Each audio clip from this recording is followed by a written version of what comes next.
देव माता आमची सुद्धा हात होती नतमस्तक होते बळीराजा. कीर्तिवंत यशवंत आपल्या आशीर्वादानं आम्ही कृतकृतार्थ आमच्या पर्यंत येण्याचं आपण कर्तव्य केलं. आम्ही आपल्या चरणाचे नतमस्तक करतो. या आपलं आदर स्वागत आमच्याकडे करतो. या या क्षणभर विराजमान बळीराजा, मी इथपर्यंत आले.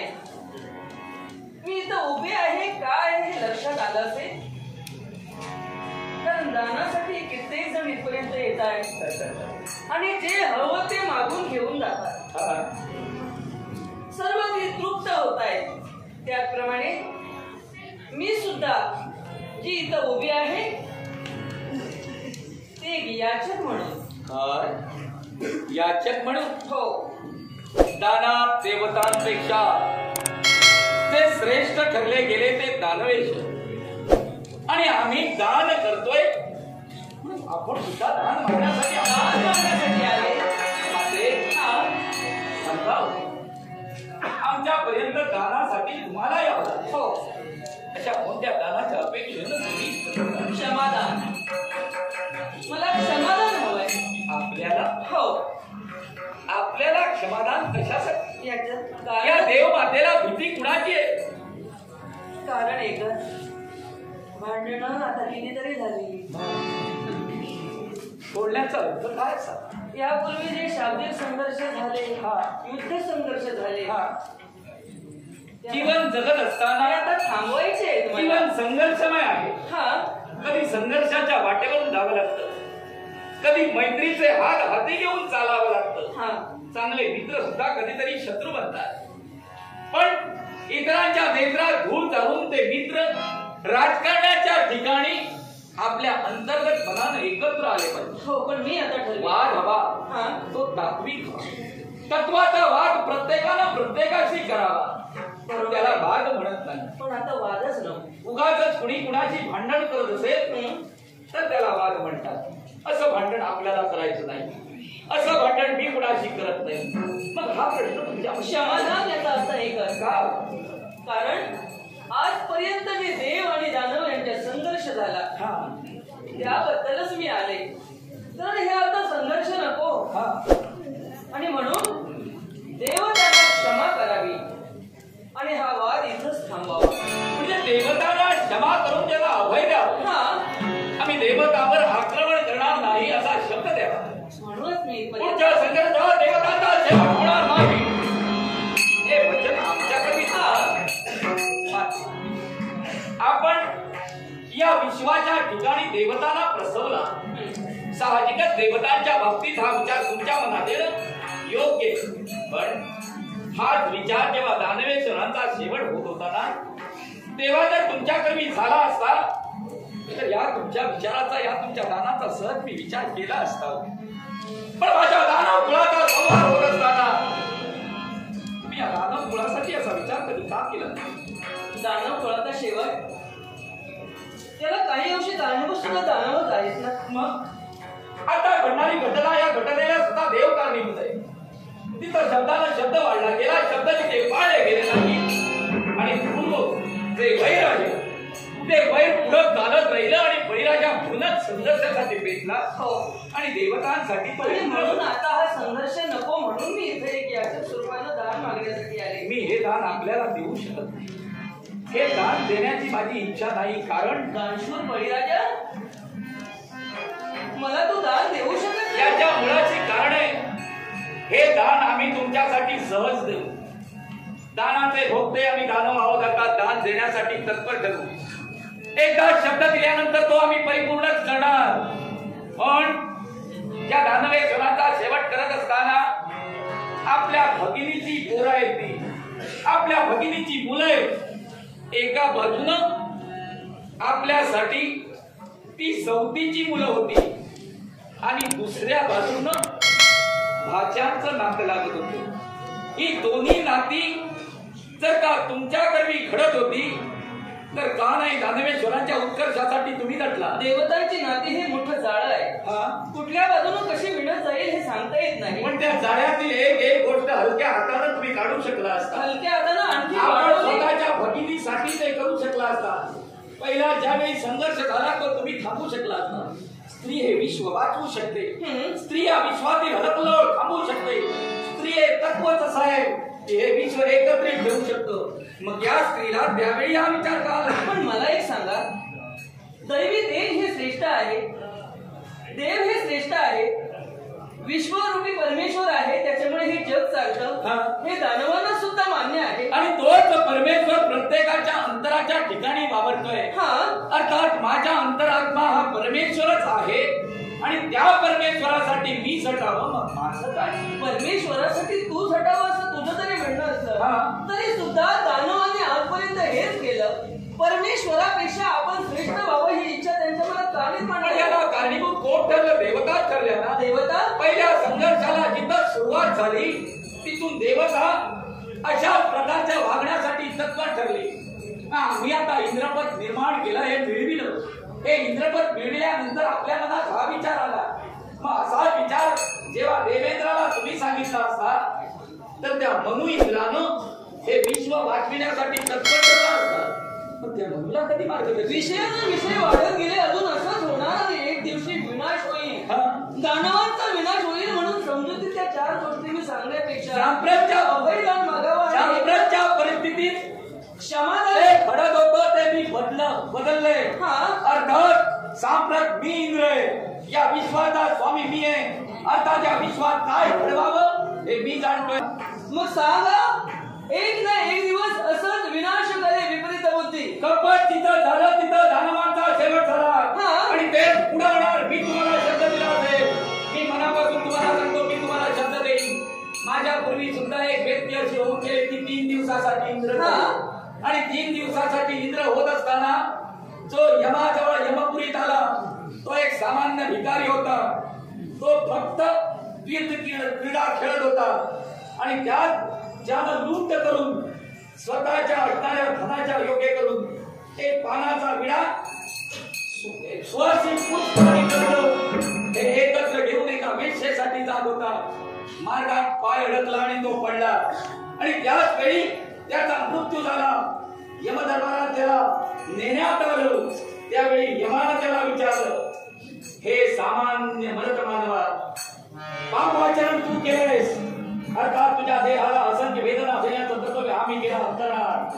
त्याच वेळी चित्रगुप्ताच्या मुखातून शब्द बाहेर पडले. तो जरी का सामान्य असला तरी त्याला इंद्र प्राप्त आहे. तो 3 दिवसाचा इंद्र होऊ शकतो. हे त्याचं तत्व आहे, ते त्याचं महत्व आहे. मग तो ज्यावेळी इंद्रपदावर बसला, त्यांनी ज्यावेळी दान धर्म केला त्यावेळी तुमचा इंद्र तोंड का बसला होता? त्याचं कारणच असं आहे, दैवी देव हे आबाद ठेवायला हवं. देवशक्ती ही पहिल्यांदा आहे, त्यानंतर दानवांची निर्मिती. दैवी सांगा मला, दैवी तत्व आबादी ठेवण्यासाठी नव्हे तर ज्या देवेंद्रानं शतयज्ञाची सांगता केली, सोमयाग परिपूर्ण केला, इंद्रपद प्राप्त करून घेतलं, त्याच्यानंतर तो कधी दान करत नव्हता आणि दान करण्यासाठी तो सिद्ध झाला नाही. ज्या सिंहासनावर तो विराजमान होता त्या सिंहासनानं त्याला शाप दिला की तू माझ्यावर बसून दान धर्म करत नाहीयेस. अर्थात हे 3 दिवसासाठी तरी तुला पाप भोगावं लागेल. तेव्हा एक भरत मानव सामान्य तो मृत्युमुखी पडल्यानंतर 3 दिवसाचा इंद्र झाला. देवतांची संपत्ती ब्राह्मणांना दान केली आणि ती पुनश्च मिळविण्यासाठी याच इंद्राला प्रत्येकाचे पाय धरावे लागले. प्रत्येकाला प्रत्येकाची जागा दाखवली जाते. दिसत असते. माझं कार्य आहे, मी माझं कार्य करणार. दुसरी महत्वाची गोष्ट, मी तुम्हाला दान द्यावं असं तुम्हाला वाटतंय, मी तुम्हाला दान देतो असं म्हटलं नाही, देईन. पण मी तुम्हाला दान दिल्यानंतर, मी तुम्हाला अभयदान दिल्यानंतर मला तुमच्याकरवी एक वचन आणि एक दान हवंय. कोणतं? देवतांना अभयदान दिल्यानंतर आम्हा दानवांना त्याचा कोणत्याही प्रकारचा त्रास होणार नाही. देवता आमच्या बाबतीत कधी कपट करणार नाही. हा शब्द तुम्ही देऊ शकता. देवताही कपट केलेलं नाही. पण तुम्ही मला सांगा, याच्या पूर्वी दानव कधीच धर्मानं वागणार नाही.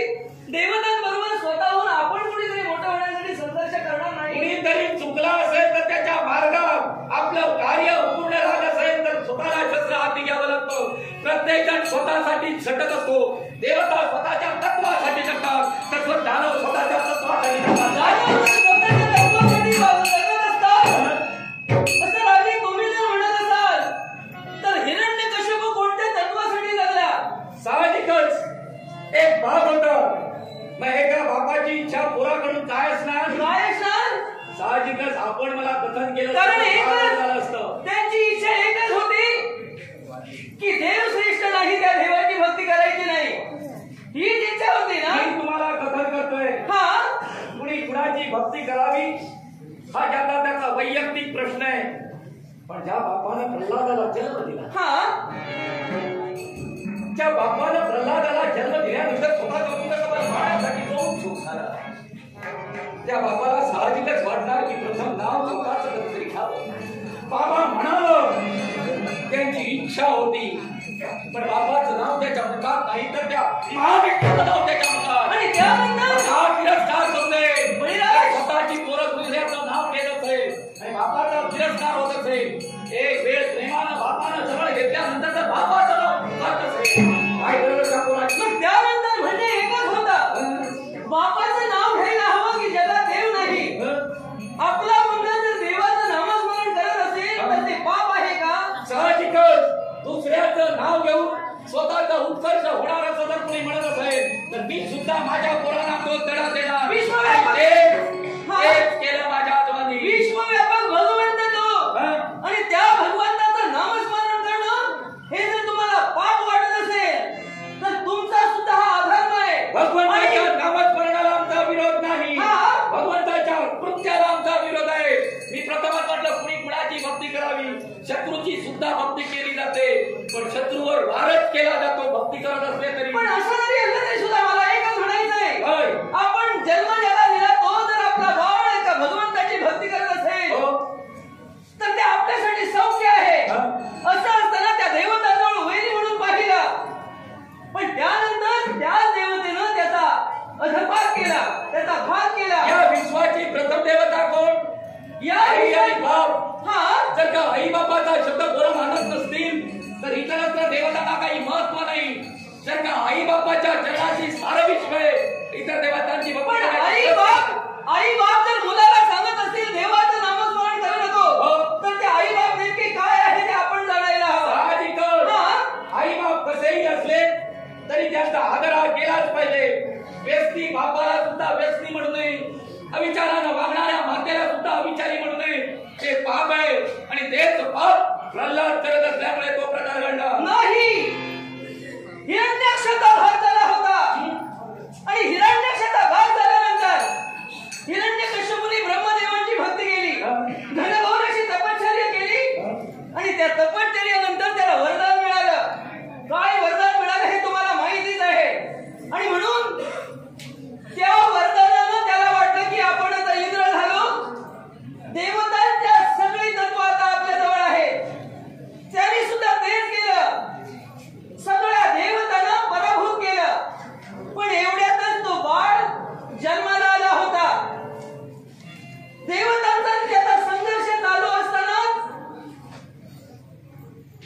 तो प्रल्हाद जन्माला आला, आणि तो त्या महाविष्णूचं नाव घेऊ लागला. आपल्या बंधू गेलाय हे त्याच्या मनात तीड निर्माण झाली होती, आणि म्हणूनच त्याला देवाशी संघर्ष करायला सुरुवात केलं. आणि दुसरी गोष्ट म्हणजे जगण्यासाठी धडपडणारा तो हिरण्यकश्यपू, त्याने वरदान मागून घेतलं होतं की मला मरण येता कामा नये, मी अमर आणि अजिंक्य व्हायला हवं. ते अमर आणि अजिंक्य कोणत्या पद्धतीनं? तर एकच, ब्रह्मदेवाने निर्माण केलेल्या सृष्टीतील कुठल्याही जीवजंतूने, प्राण्याने, देव दानवाने, मानवाने, यक्ष किन्नर गडगंधर्वाने कुणाच्याही हातून आपल्याला मरण येऊ नये. अघोर अशी त्यांची भक्ती होती, म्हणून ब्रह्मदेवाने तथास्तु म्हटलं. याच्यावर सुद्धा त्याचं समाधान झालं नाही. त्यानंतर सांगितलं दिवसा किंवा रात्री सुद्धा मला मरण येता नये, तथास्तु म्हटलं. त्यानंतर मला आकाशात किंवा धरतीवर सुद्धा मरण येता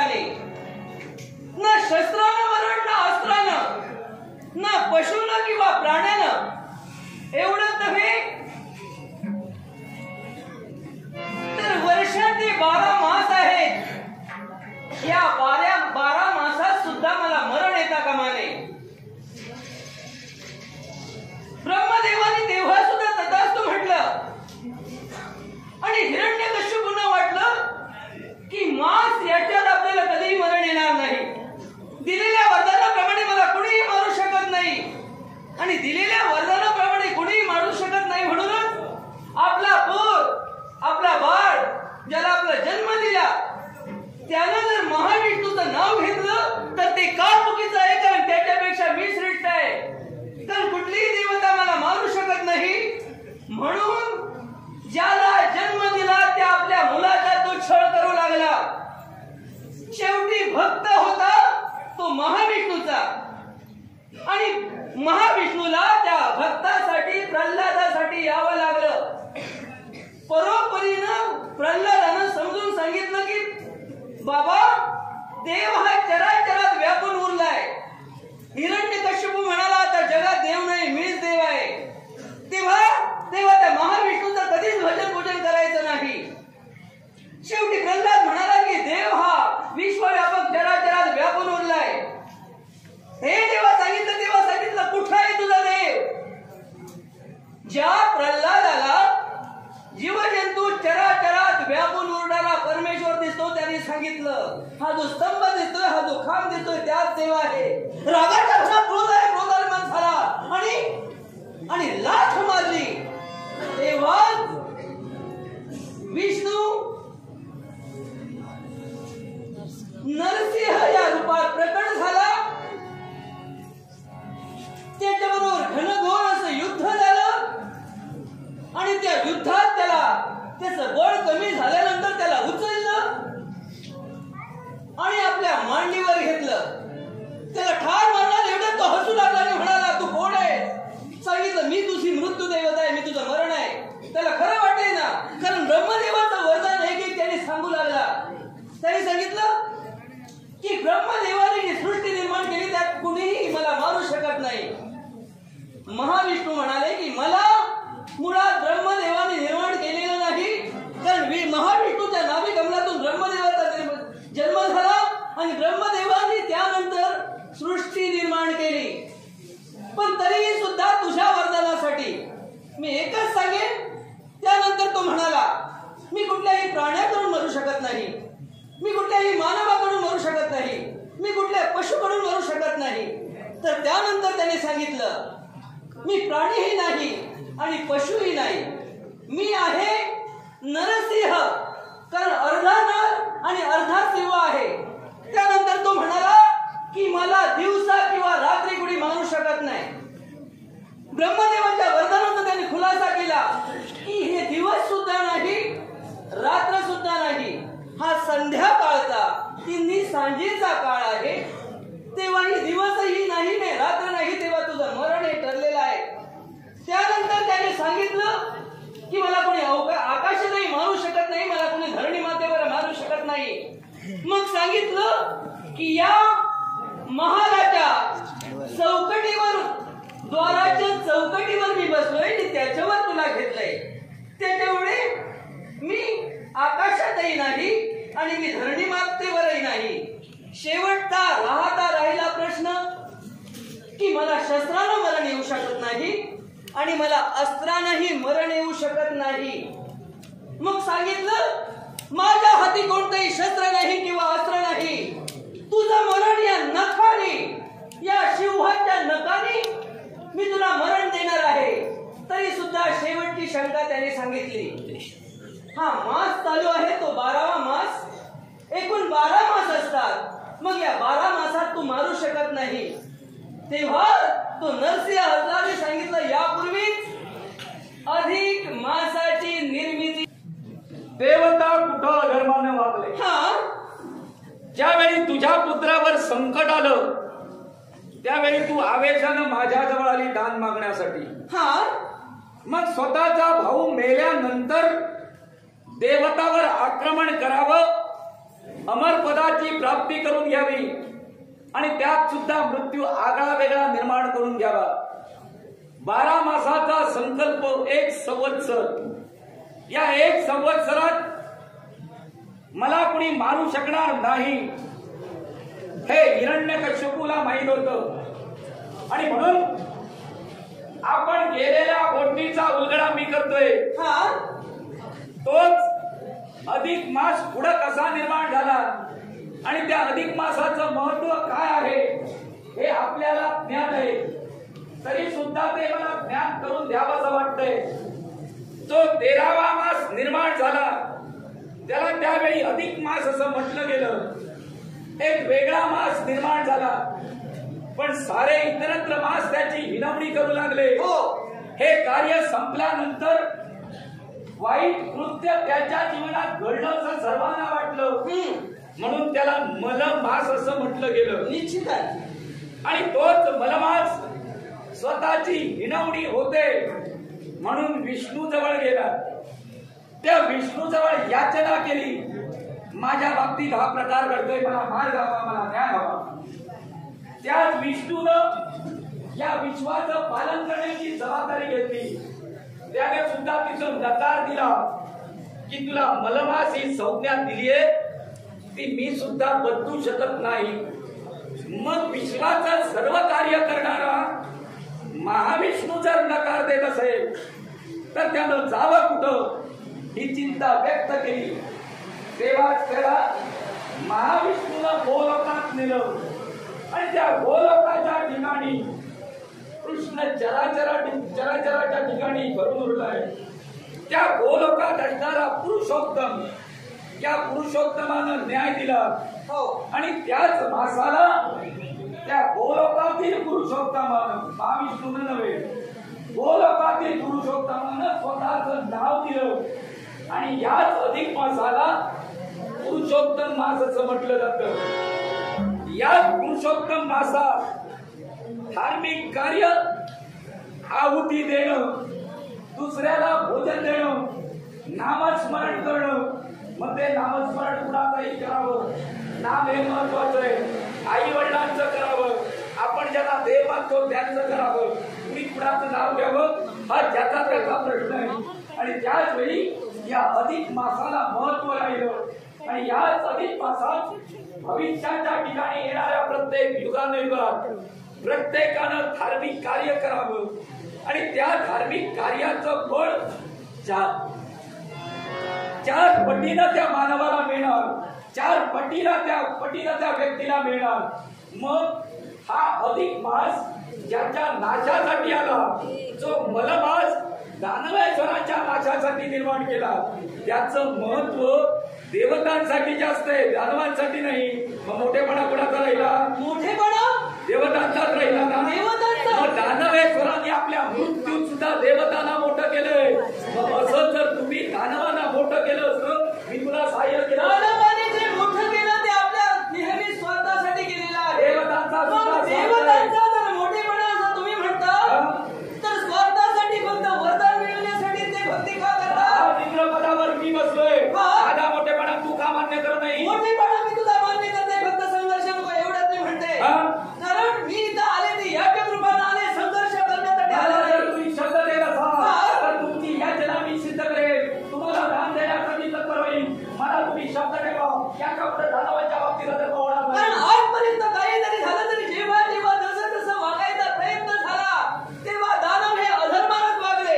आणि किती जरी झालं तरी सुद्धा देवतांचं दैविकत्व त्यांना मान्य नाही. आणि त्यांना मान्य नाही म्हणूनच मी तुला कोणत्याही तऱ्हेचं वचन देऊ शकत नाही. मी सुद्धा आपल्याला वचन देऊ शकत नाही. माझ्या तत्वाला बांधलंय. या विश्वाच्या ठिकाणी दानवेश्वराच्या भक्तांसाठी बळीराजा घडतोय. आजपर्यंत तत्वाला घडलेला बळीराजा अधर्म कधी केला नाही. तो अधर्म भविष्यात करणार. बळीराजा तू एक जाणशील म्हणून इथपर्यंत आले, पण इथं आल्यानंतर कळलं की तू दानाचा भोगता नाही. तू जर देवतांचं कमीपणा करून स्वतःच्या मोठेपणासाठी जगत असशील तर यावेळी तुम्ही हा विषय सुद्धा घेऊन तुझ्या तुम्ही जर खर्च घेत असाल आणि देवता मोठे म्हणत असाल, या देवतांना मोठेपणा